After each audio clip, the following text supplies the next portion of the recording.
Really loved it. Hello and welcome back. It's time for Chit Chat with 2 T's. As usual, I am your host, counseling psychologist jvaldez, and with me today is our very special, oh yes, he's not, oh my god, special. So keep telling you all that. Okay, today we are here with Sara Abraham of Purple Cow Advertising. Yay! I love that you did that. I saw you did it at the Krusty Krab one, and when I saw it, I was like, "Oh my god, she does it too!" We did it together. Well, hi, Sara. Hello. Thank you for coming. Not a problem at all. Would you like to introduce your other guest with us? I have the one and only, I hate to admit this, owner of the barn, person who does everything according to him, who steals all the coffee and who takes all the credit. Bacchanalist cow. Yeah. Welcome. Yes. I guess we'll get the story on Bacchanal later. But for now, Sara, maybe you could tell us a little bit about yourself.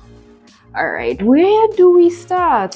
Very beginning. Start at the very beginning. Yes. She gets me. I am first and foremost artist. Right. I'd like to start there because there's nothing I think at this point I could do, and art will, or creativity is not going to come. It's pretty amazing. Did you do art in school? I did. So I've been doing art since Form 1.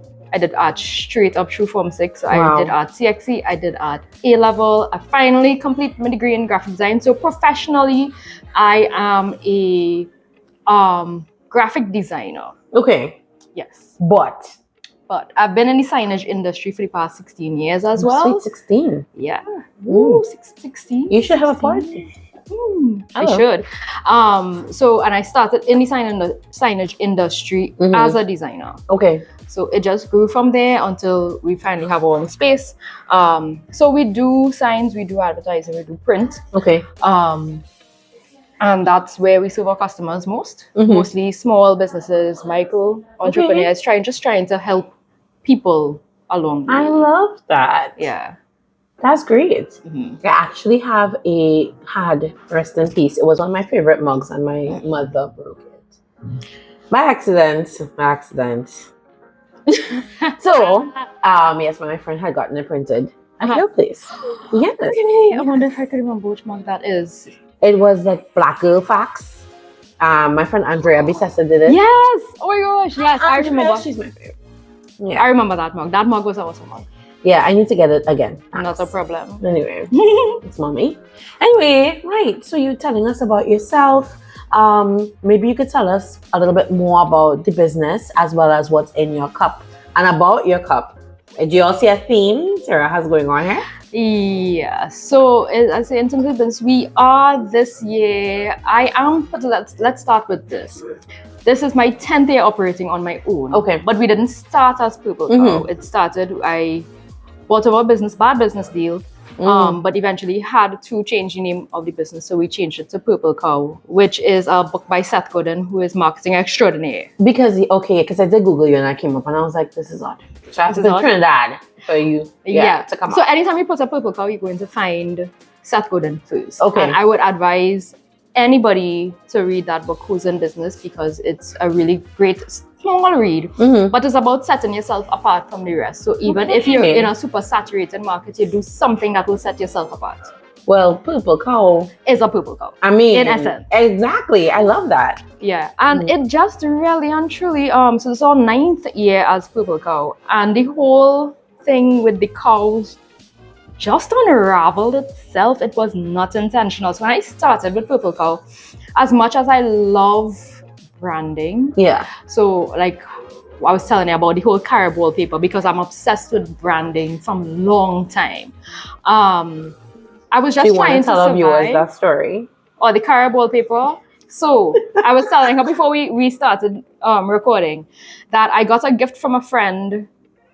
Oho. I don't know who else to say that phrase, right? My mother. Oh, I love it. I try to embrace my Trinidadianisms as much as I can. Oh my goodness.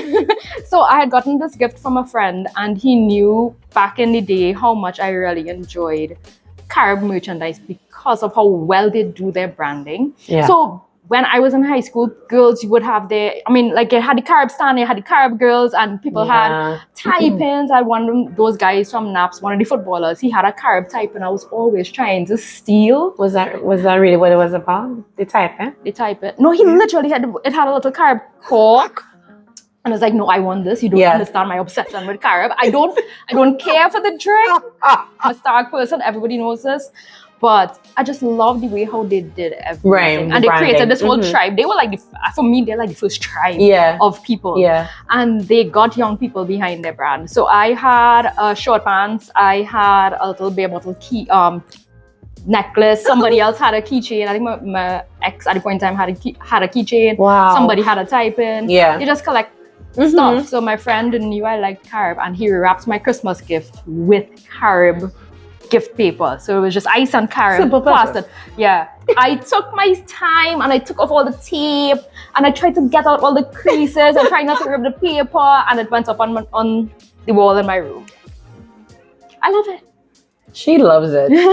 So my passion for branding extends from like way back. And as I said, when we started, it was more of, I need to survive. Yeah. I need to pay my bills. I need to get this company growing. So I really wasn't paying, not that I wasn't paying attention to the elements of branding, but it wasn't at the forefront. Right. And as things progressed, the colors kept going. And then one by one, big up to mommy, because mommy is the reason for the cows. Anything cow is mommy. One by one, things started to appear. Thanks, mommy. Including this cup. Including that. Yeah. And bacchanals. Thing. Yes. Yeah, no, that. Oh, that. Okay. Yes. People love him, but our relationship is it's fraught with tension. very much so. Very Okay. much so. So tell us about your mug. So your mommy got you that. Yeah, this mug came back. She came back from the States. The mug was here, and I was like, oh my gosh, this is the best thing ever. It's so adorable. It's going super through. adorable. Everybody wants to steal it. It's my mug. Nobody can access it. Too bad, everybody. Too bad, everybody. Get your own cow mug. Yeah. And right now, we have some very lovely chai. We do. We have, I want to believe it's this one, because guys, we are at the Pink Pineapple self-care shop in Marabella, and we have Trader Joe's spiced chai. So that is what we're drinking. A rich, robust blend of Assam black tea and exotic spices. So I do believe that is what we have in our cups. So she has her special cow mug, and I have this very pretty eyelash and flower crown mug, courtesy of Pink Pineapple. And we're both enjoying our spice chai. Adorable. It's so cute, guys. Like, well, you'll see, because Ricardo will make sure that you get accurate footage. So it's great.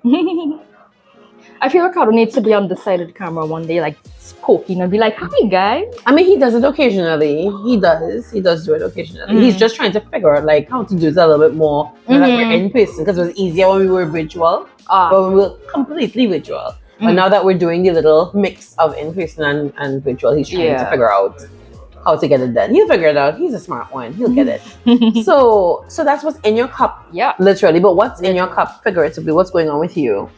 A lot, but at the same time, Ricardo had asked me this question when we were coming, like regular, how are things? And the first thing I was like, it's a little bit messy, but at the same time, it's a little bit quiet. So I just finished last year, after about 14 years of trying to finish my degree, I finally successfully completed my bachelor's in graphic design. We support education here at Chit Chat with 2 T's. And it was one of the hardest things I've had to do. Not that the course was hard, but having to run a business solo. And this is even before I was running my own business. So where I was working before, which I will not mention. If people know, and the people who know, they know. Wink. Wink. Being at the forefront of a business and the type of business that this industry, what is required, the hours that is required, it's very, very difficult to work at like 100%. I have to put it like that because I'm not going to say unfortunately, I know this fly out my mouth sometimes, but I am an upskill. Okay. So if you big up to the nap skills then. If you, and it's something that's unsaid but we all know it innately, especially if you go to our all-girls college. The drive that's there to succeed. And nobody puts that pressure on you. You're just in that environment of success. Ambition is really high. Yes. Nobody tells you that you need to get an A or you have to get an A or anything like that. It's just that you know you're in this environment and it's just on you to do well. Yeah. So even in college, it's the same. So trying to do all your work, do all your extra work, run a full business, and which is extremely exhausting, deal with customers, which customer service is insanely difficult, which drains your energy at times. I can imagine. It could be rough. So balancing it was very hard. I could only do maximum 2 courses a semester. So it was, one time it reached down to 1 course. One time I skipped a whole semester. One time we signed up for semester. Because your business life is so full, and then you have school. Which and then I dropped out for a few years, like 2 years. And then when I started back in 2016, well, I had already started Purple Cow by that time. And one of my very, very, very good lecturers, mentor, I look at him like a father, David Spicer. Big up yourself, you know, I love you. Big up David Spicer. He's a fantastic artist as well. Is he local? Yes, he is local. He pushed me. He was like, Niv, 1, you need to finish, and 2, finish out your full degree instead of just associates, because there are lots of business courses that is part of the bachelor program that you need to do. So from 2016, thank God for his push and his care and concern. I stuck with it as much as I could. So from 2016 to last year, it was continuous push every single semester. What I could do, try not to fall apart in essence, because it's constant late nights, early mornings with gym, go whole day, run straight to school. Pandemic happened. How did you not have like a mental breakdown? That's like a lot happening. Oh yeah, I did. I crashed. Could you tell us about that? It's still very messy, and I'm still trying to pick up the pieces. I'm in a good place right now, but this was years in coming. Right. This is years of, from even since a child, that I'm now discovering. I suffer with anxiety. And it was undiagnosed early because I feel as though it was mixed into me being algae-ridden, dust, prone to asthma. But only now discovering, because my mom, the doctors diagnosed her with anxiety and some of her problems with breathing. They said, well, you know, that's probably anxiety. And I was like, Mom, the same way you're describing your breathing is what I remember as a child. And all the doctor said, because we have asthma in the family, most likely she could develop asthma. Let's put her on meds. Right. So I started Claritin back then, still kind of live on Claritin from time to time. So I've had this problem coming through. And then it was full blown in high school, very random.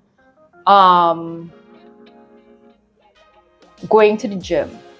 I've aced PE since Form 1. Who aces PE? I loved it. It was one of those things that I know. Yeah, one of those things I know. That was my, like, being in the gym was my happy place. Every lunchtime we played badminton, we played volleyball. I played volleyball from Form 1 straight up. I was captain volleyball team, made it to nationals, all those kind of things. So this is my thing. And in Form 6, we didn't need to, like, you get graded on PE, but it's not like you have to learn anything. So you do stuff because you have to stay active. And so PE is the one class I'm like, yeah, we're going down to the gym. And the bell rang and instantly, like, dread. So inside my hands started hurting and my arms started hurting. And it's like, I'm feeling like butterflies and stuff. Like, I don't want to go to the gym. So I told my friend, and she's like, but you love the gym. I know, but I don't want to go. And she's like, you ace PE all the time. And I was like, yeah, but I'm nervous to go to the gym. And she was like, this is odd. But we went anyways. And that turned into even me somehow linking that to the gym, me having a fear for gym. So when I started training, even in 2014, even before that, wanting to go to the gym, went and get information, I could not step foot in that gym. I've been training consistently since 2014, and there are times where I've left the gym while I am in the gym, and panic attack sets in and Right. bolt out the gym. My trainer at the point in time, he also dealt with it. So there's some things that we were able to talk about and discuss, because I didn't realize things that I was feeling. Physical symptoms is anxiety. Yeah. So talking to him now, he's like, soles of his feet, because like hair on my skin would start to hurt. Sometimes my face would start to hurt, those kinds of things. My hands would hurt. And strange enough, one day coming down when the gym was on point of pay, coming down 6:30, and even my hands is hurting while driving. And I look at my hands and I'm like, can you please stop? Because I was so annoyed. Yes. I was like, this is your brain. Yeah. This can't control you. This is your brain. So tell yourself this. And it stopped. And I was like, that's weird. But then you're in the gym and you get the entire sense of dread and everything just takes you over. And suddenly you can't breathe. And a lot of people don't know, but things like anxiety and depression or anything mental health related can manifest physically in psychosomatic symptoms. Yeah. And what I've realized, it really does vary from person to person. And unfortunately, social media doesn't help all the time. No. Where everybody is the problem. Yeah, everybody's self-diagnosed. I have anxiety, but then my anxiety will be different to your anxiety. So somebody will be awkward in social situations. I want to say this is such Ladies an awkward and gentlemen, social situation. Our producer is falling on the ground. You know, but anything to get the shot, that's, you know, that's... Yeah, good job, Ricardo. Yeah. And then I've had people tell me, oh, stop worrying. What are you worrying about? I'm like, legit have nothing in my brain. Yeah. Like, I am dead up here. Sometimes it's like nothing. I'd have 101 things, but I'm not particularly focused on one that is worrying me. Yeah. But yet my hands are paining. And what I have realized, I haven't been able to go and medically test it. But over the years, thankfully, because of being in a gym and working with my diet, I don't have something in particular that triggers it. Okay. But I've noticed that if I eat more sugar and I am a little more stressed, especially on higher sugar. Oh, it's a great combination there. Yeah, I will have a little more. I don't have that many attacks as before, but I'll be higher on the edge of it. And it's good that you're learning your body and what works for you, And people say, well, exercise is supposed to know it. In my case, it doesn't. It actually wants my body physically. So for me, I'm thinking that since as long as I've had it, that this is possibly on the medical side, not saying that the stresses of what I go through wouldn't set it off, because I've had times where the stress levels were just so high that I'm on constant edge, and my edgy is like my throat feels like it will close up on me. I don't go into full out panic mode, although I have been in full out panic mode already. So my first one, a plate fall on my toe, and that's how I realized I was getting panic attacks, and I went into full hyperventilation mode. Wow. Ended up by the doctor like thinking this is asthma, and that's how I knew. But yeah, those are the things that just kind of have it like high. So if my body is stressed even from exercise, I can manage it better, but my body goes, oh, she's stressed. Boom. Close your throat. Because it's really a survival mechanism, right? So and that's unfortunately how it manifests in me. But as I was saying, like, so these are mine and this is just to me, but somebody else who may have it where the overthinking part, they will see everything on social media and they'll just run with that. And then want to tell me what to do. No, darling, everybody is so different when it comes to how you deal with it, what triggers it. Everybody's so different. That was a lot. Let's sip some tea. Oh my goodness. It was a lot, but you know what? It was very honest and I appreciated that. You're welcome. Because I feel people need to know there are some people who seriously just can't even leave their house. The range is so wide. And so, you know, you are managing quite a lot. And we haven't even, I'm pretty sure we just scratched the surface with that, right? But what about the things that might annoy you? Like, you know, we're into this segment now, which is what boils your water. So just in general, in terms of your industry or any of the, clearly, like several other fields that you are in, or just in general, like what upsets you? Because that's also part of managing your mental health. Oh, so what boils your water? Well, for work, it would be definitely And Ricardo and I have done one podcast on this service. Okay. Because people end up by us because they get such crappy service in the industry. Trinidad and Tobago, you know. In general. Yeah. And we want to be able to, like, it really, I keep saying it, even me pushing a car in the rain this weekend. Like, it doesn't take a lot for you to be kind. Like, how hard it is just to, like, be nice to the person that you're dealing with. Apparently really hard. Yeah, so people, like, we try our best, and we have actively worked, because as Purple Cow, the whole concept of Purple Cow is to set yourself apart. Yeah. And one way we do that is through customer service. So, constant communication with our clients, constant back and forth. If they have to see changes, get their input, try to work with them. There are times, I would say it, even like customers would mess up and we will unfortunately take the L, and staff will get mad at me for it. But the thing is, I want to maintain relationships. And you understand why. Yeah, and I understand why, because people would go elsewhere, and for the simplest job, they get a quote by somebody else, and then they come by us and we explain it so much better. So why you need something. And their first thing is, so why didn't you tell me that down the road?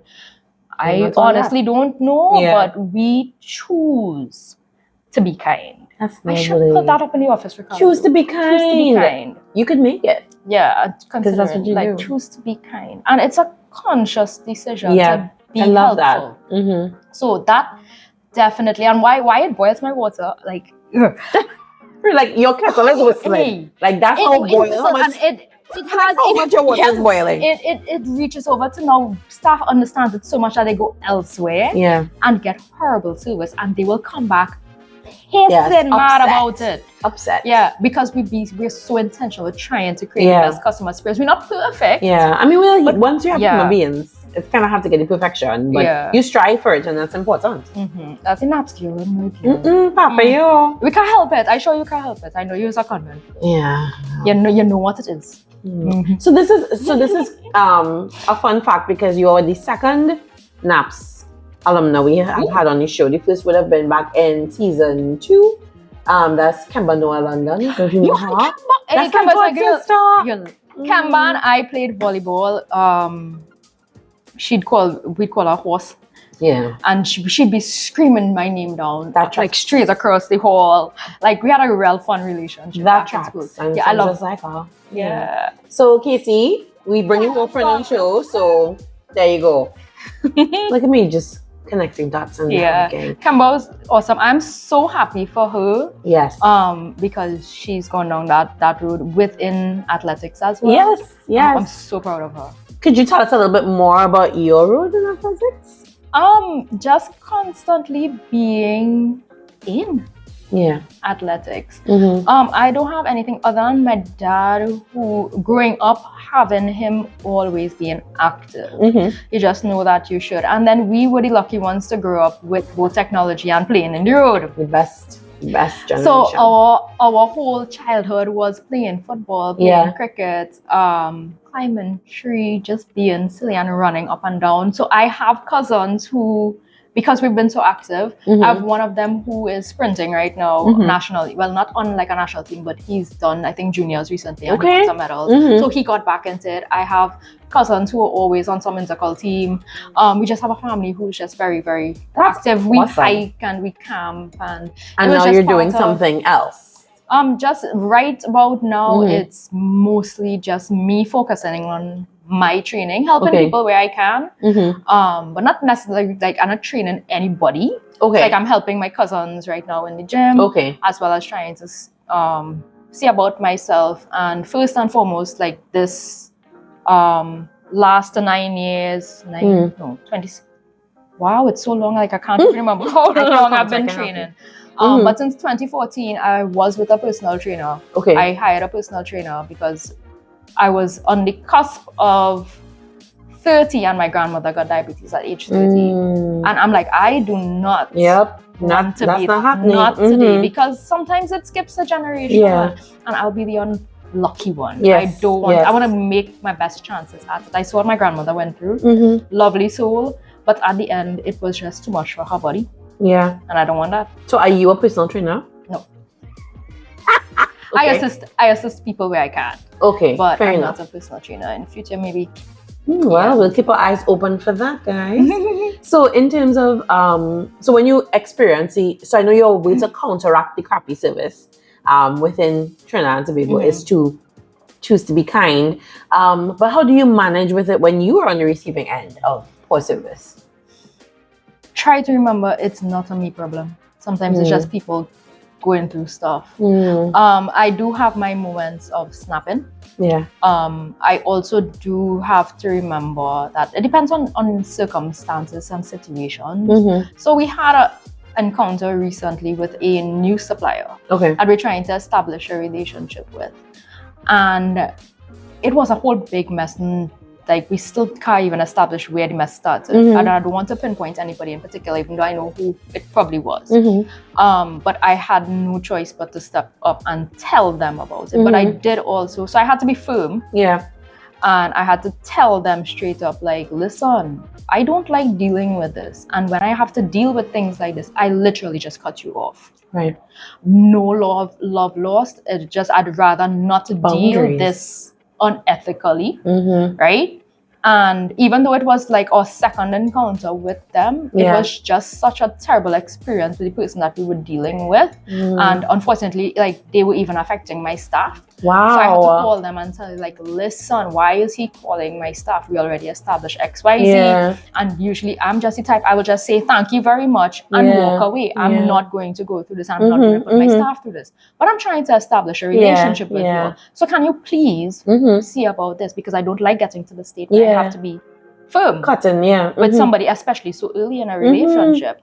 I've had my moments of having to do that. And then also remembering to everybody's going through something. So years ago, being in line in KFC Marabella, and you know how sometimes those types of restaurant fast food known for horrible service, but you have people who are standing sometimes 12-hour shifts just standing doing work. And this man is one person, like right at the cash, I'm right behind him, and he's giving this lady attitude, man. And she obviously, well, you give that kind of attitude, she's gonna give you back attitude. And he says whatever, and you could tell that she was kind of upset. And I stepped to the counter, and the one thing I told her, and I was like, you're having a long day, right? And she's like, girl, let me tell you. And she starts. And sometimes we just don't recognize that we will displace all our crap on people. I've done it before, and it's not healthy, and I didn't mean to do it. So I mean, I've lost friends along the way because of it, not realizing what I've done. And also it's like sometimes it happens and it's just like you totally blank out of it, and then you catch yourself like, oh crap. But it's you try your best not to try really hard. Everybody's going through their thing. Some people are good at leaving their stuff at the door and coming to work and being fine and then picking it back up. And some people like me, sometimes that lingers. So as you've said, sometimes you just have to choose to be kind. I think I might steal it. Just letting you know. So we've talked, throughout our chat so far, it's been interwoven in terms of your mental health. But how is that now? And what are some of the things that you do to try to help manage it in a healthy way? Silence. Oh, that's big. It doesn't work for everybody. But I had to fall apart. I had to cry my eyes out. Crying is good for the soul. I had to cry my eyes out. I had to go through, I feel as though it was hell and back again. And also coming to realize, same thing that I said before, sometimes it's not you. And that doesn't make you a bad person. And then finding back my worth for myself, because you don't realize how far along you've lost yourself. And with what I've been doing the last 16 years, which I wouldn't say some people know, but it's just been a lot. Either within relationships, friendships, business relationships, business and everything. I have been running on warp speed since a child. All I know to do, school, extracurricular activities, homework, church. I have been going Sunday to Sunday since I was 5 years old. So you just know how to do. I just know how to do. I don't know how to sit. You know how to be. And be. So I'm learning that now. Hence I said it's silence sometimes, which I still don't even get. And I just feel like I just need to breathe sometimes. Sometimes you just need to breathe. Sometimes you just need to breathe. So everything I felt like everything just fell apart. And it was just picking back the pieces of myself. So journaling started helping. Okay. Exercise does help, not that it doesn't, even though it does raise my anxiety. What I noticed when I was training consistently with my trainer and my diet was fine, it eased the symptoms with the anxiety. It made it a ton more bearable. Which when in 2016 my business deal had gone bad, and it was get out of my shop, I get cussed. I get, goodness. Hey, come on, I'm going to call the police for you. I'm going to expose you. I'm just there like, sure you are. I lawyered up from before, right? So, and that was just on his end. So nothing on my end at all. But I was consistently training. And people who hear that story, they literally like, and you went fall apart. I've had the people actually say, and you will kill yourself, because it was so insane that anybody else may have probably done something to harm themselves and probably just get out. But had I not been training, maybe I wouldn't be here today, because it was a really horrible situation. I remember falling apart eventually, but when it happened, it all happened, and I just kind of switched. I called who I had to call. I did what I had to do. And then like 4 days later, we were training, and my trainer at the point in time knew everything that was going on. He pushed me towards cutting ties, etc. And we were training, and it just boiled up, and I just ran to the car and I slammed the door, and I just like, I held that steering wheel, and I just screamed because it was coming up. And he just came because he knew what was going on. And he came, and I just heard a knock on the door, on the glass. And he's like, are you okay? And I'm like, no, I'm not. And he's like, you want to go home? He's like, just go home. Just go home, because it was literally like 4 days after everything had happened. And after that, it was just like picking back the pieces of myself. But this round is like, Sarah has always been just go. Who is Sarah? Where is she? Because she got lost somewhere in the 16 years. That's right. And now it's navigating back to rediscovering Sarah. But finding me in myself at this age, which is similar to the 17, 18, 19-year-old. I remembered getting back to some of the core of this girl who was a real like firecracker, fire starter. Find her back, because she's there, she's buried. But find 2.0 version. I was about to tell you, I don't think you'll ever be here. Exactly, you'll never be that girl again. So much, but the essence of her, the good thing, she's still there. Yeah, she's still there, and little by little, she's resurfacing. Right. And I'm happy for it, because that is also channeling into like me consistently being training. Me eventually, like one of my dreams is opening a gym. So eventually getting down that road. Purple Cow Gym? It might be Highland Gym, not too certain. Okay. Me starting back up like a clothing line. So you're a designer also? Why are you keeping secrets? But just as I say, like if I can max out my creativity wherever I can, I will. So Highland, like that was one of my dreams back in high school of having like a clothing line. I'm not really into fashion, but like graphic tees are my thing. Right. And because we have a gap to fill in Marabella where nobody's selling blank tees, we started selling it through Purple Cow. Okay. But then Purple Cow, everybody was like calling for t-shirts all the time, and we're not a t-shirt company. So I started Highland, and just the creative juices of me coming out, started doing branded tees. And a couple, I have one, I know Ricardo have a Jumbie Man t-shirt. A Jumbie Man. So we have to get you a Jumbie t-shirt. I mean, why isn't it here? Is my question. So I'll send you a Jumbie t-shirt. So we have blank, wear it. And we have blank, we have blank garments, and we have a couple original t-shirts as well. That's fantastic. Yeah, and then Irie Girl is the more creative aspect. So Irie Girl is my first baby. My first company that I registered. Right. But being wrapped up in work, you never really, you continuously think about the customers, and you have to think about what serves you. Yeah. And what serves your soul. Yeah. So Irie Girl is serving my soul, and has finally, because I'm rediscovering me, she's finally coming back out. So the creative aspect of it is coming back. So what is Irie Girl about? Kind of like lifestyle in a sense. So anything that I could put my creativity to and put it out as a product, I could do that. So some of my paintings are on that website. Well, this website is building, but right now it's on Facebook. Okay. So I have prints. I do bookmarks. I did some desk blank desk calendars pretty recently. So some mugs, anything that I could do creatively that would be in essence from the pool of things that we do from Purple Cow, so from the print side of it. Yeah. But then just my artistic creative expression. That's beautiful. So what you're I think saying is that pulling you're out some even magic here. In me. I mean, I've been told I have a gift. So so you're just here overachieving even in adulthood with 3 businesses. With that's you. 3, and it's not easy. And it's not done yet, I'm sure. Yeah. Yeah. Whew. So as someone in the print, that industry, because I don't know many people personally, and I also don't know many women. How has that been for you, that journey and navigating your mental health with that? Difficult. You question yourself and your abilities a lot. But strange enough, I'm glad you asked that question. I've never questioned my ability as a woman in the industry. I love that.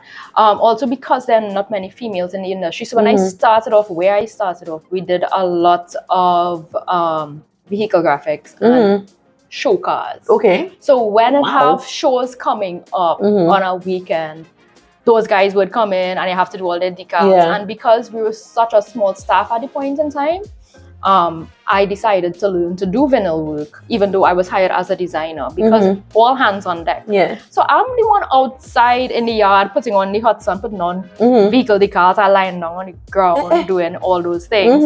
Learning to wrap vehicles. Right. I can a little shaky on it, but I can. So the guys would send their partners to come and ask for me. So it never was really and truly like, well, you're a girl, you don't know. But I still do encounter that I am probably the owner's daughter. Okay. Which is fine by me. Right. This is Trinidad. Yeah. So it's fine. If some people know that I am and some people don't. And some people will walk into the office and my cousin works with me. Yeah. And he will stand right here. I am here. Yeah, man, boss man, and talk to boss man. And he's be like, all right, cool, because we all know what's up. And they just think he's my husband. Nice. Wow. Okay. Yeah, and we just sometimes leave it as that because they expect a man. If you're in a woman in the industry, it's a husband and wife. Yes. It's not a one woman. Yes. And I am a one woman show. So yes, sometimes we do. I'm a one woman show. That's right. And I've Big had up to the team. She didn't mean anything. She love one. Nah, the team is boss. The team I have right now, real boss. I love them to death. I've had instances, and I start playing with it now. Men walking where the boss man there. So the play is sometimes like, hey, he step out, I can help you with. And you roll it depending on who speaks and how they speak, you just roll with it, right? Until one day I get fed up and somebody walked in. I could talk to the boss man and I'm just there like, you're looking at him, what you want? Huh? You're looking. I am weak. That's right. Yep. And just put him in his place and what do you want? Boss lady. Literally, for this time I went behind the counter. Dude walks into the store and starts talking to me. Like, yeah. Boss lady. I come on this walk. Yeah, that's the thing. There are many girls in the industry and there are many other female business owners within the industry, but it is the way of the world. But I've never felt really and truly the struggle of, maybe it's just because of how I grew up and how I identify as a female. I identify first and foremost as human. So in my head, it is, well, we're all human and we have to live on this earth and we have to just do what we have to do. So I just do, and I'm comfortable in doing what you have to do. What you have to do. So a lot of, when it comes to like things dealing with masculine and feminine, the way how males treat females, like sometimes it flies over my head because in my head you treat me like I want to cuff you down. Right. That's just me. But it never really felt as an attack on, because you're a woman. Because I operate in that zone of we have to get it done. I am human, I need to get it done. And then there's the obvious, we're boss man, and they're like, yeah, dude. Yeah. No, not today. Not today. This has been so good. I have thoroughly enjoyed chatting with you. Do you have any upcoming projects or any upcoming sales or anything like that you'd want to tell our viewers about? Well, the only thing coming up is Christmas, really, actually. And Christmas, all customer, how put it? All business work gets Yeah. shoved to the side, and Yeah. we are Santa's wonderland of creating gifts. So Yes. it's mugs, it's mugs. It's a lot of mugs. It's a lot of mugs. That's like our hottest seller. Yeah. But just anything kind of crazy that people could, hey, I have this idea and I want to execute. We try to help as best as we can. So we're gift central. I love that. And other than that, it's just my paintings. I just look forward to finishing out some of my paintings. So we can buy these paintings.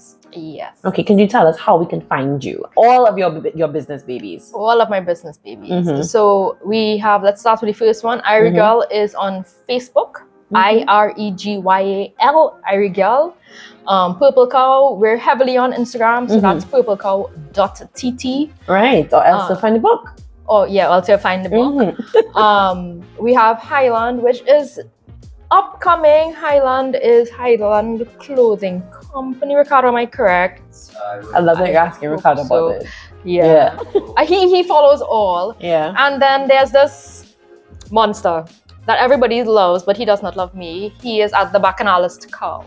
He has his own Instagram. He has his own Instagram. He has his own following. He has like his own like fierce followers who love him. Mind you, he does all the wickedness in the world. But yeah, he has a very loyal following. He's also on Facebook. You heard it, guys. That's where you can find all of Sarah's business babies. Sarah, thank you so much for being here with us today at the Pink Pineapple. We truly appreciated having you. Shout out to Sherry Fraser, who allowed us to use her space today to record. And you'll hear some more from Sherry in an upcoming place test feature. That was all I have to say. Yeah. Right. So is there anything else that you would like to tell us before we close today? No, I'm just happy to be here. I'm happy to have this interview with you. You're so lovely. I love your energy. Oh, thank you. Love watching. I love all the snippets. I'm just happy to be able to give back to my community. We appreciate it. Just want everybody to just continuously be kind. It doesn't take a lot to be kind. It really That's doesn't. it.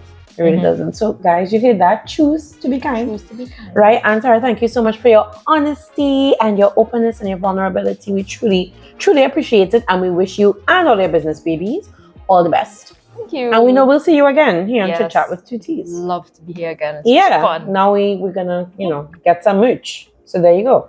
All right. So guys, thank you. This has been another episode of Chit Chat with 2 T's. As usual, I am your host, counseling psychologist jvaldez. And make sure and keep up with our episodes so you can have all the mental health actual factuals. Take care. Bye. And scene. Love it. Yay.